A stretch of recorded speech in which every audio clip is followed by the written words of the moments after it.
So even though it might be hard at first, and there's some days where you want to complain about him, and this is just not fair, this is ridiculous.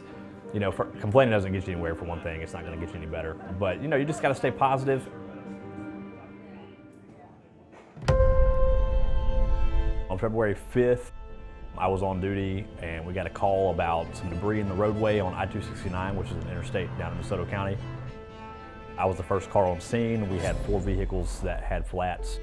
I went to get my jack out of my trunk. I opened the trunk, and the next thing I knew, I was looking up at the sky, and I had been struck by a drunk driver. Then I had a bunch of medical personnel around, and I was awake for all of it until the helicopter landed. I didn't remember anything else until I woke up in my hospital room. And there was a few moments where I thought I was, dying. I didn't think I was going to see my wife or ever meet my kid. He was initially managed by the trauma service for extensive injuries to his chest, abdomen, and most importantly to his lower extremities. We're plastic surgeons, so we get called a little bit later in the game. When we were consulted by our orthopedic and trauma colleagues, he had ended up having an amputation of his right lower extremity and a pretty significant degloving injury to his left lower extremity, where most of the muscles were damaged. And I know that in total I had 7 surgeries.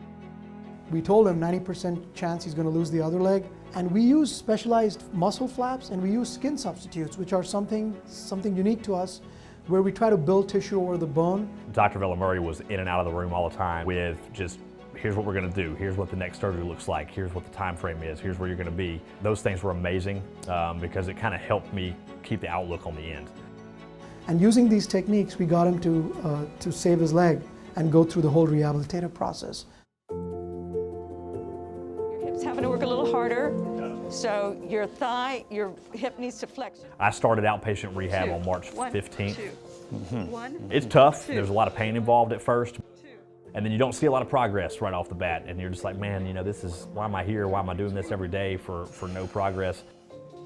That's what I need. Yeah. Miss Sandy is amazing. I mean, she's been doing this for 40-something years. She knows the right exercises to do, the way she can handle each individual patient and what they need. I would not be where I am without her.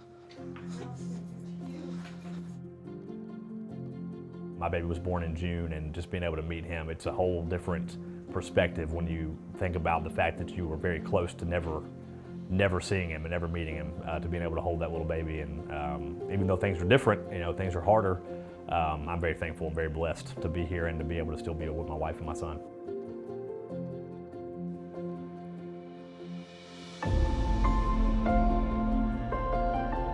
I don't think I would be anywhere near where I am without the care that they provided here. I'm very thankful for Regional 1.